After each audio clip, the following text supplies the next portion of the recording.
us now. From day 2 of the Ontario Liberal Party General Meeting is CTV's Queen's Park Bureau Chief Siobhan Morris. Siobhan, good to see you. Walk us through what is on the agenda for today. I mean, there are a whole bunch of possible adjustments to the Liberal Party constitution, election of some executives, but the big question is whether or not Bonnie Crombie survives this weekend as leader of the party. The finish in the last election really was a disappointment. The party was able to grow its share of the popular vote and, as you mentioned, yes, regain that party status they lost back in 2018.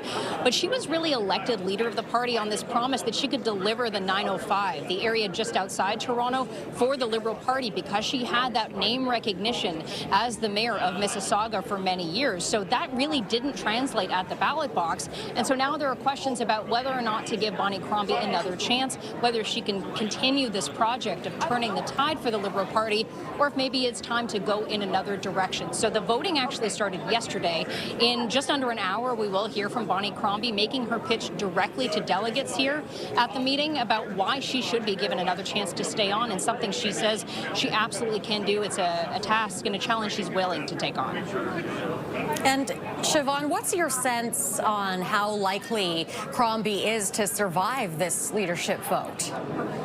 I think it's a big question of what the number is, the number of supports, a percentage of support, because all that Bonnie Crombie needs to survive is 50% plus one. However, that's really not a tenable place from which to continue to lead a party. There is a faction of the Liberal Party, within the Liberal Party, that is calling for as much as 2/3. If Bonnie Crombie doesn't hit 66% of support, they don't know how she can continue. Now, Crombie won't give us a number about, in her mind, at which point she'd say that, it's maybe time for her to step aside. She says, that's a decision she will make herself and possibly with the help of some key advisors. So I think the number really to watch is just what that final number would be.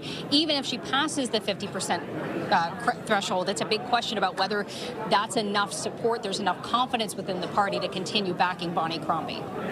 All right. Thanks for this, Siobhan. That is CTV Siobhan Morris reporting for us from Toronto.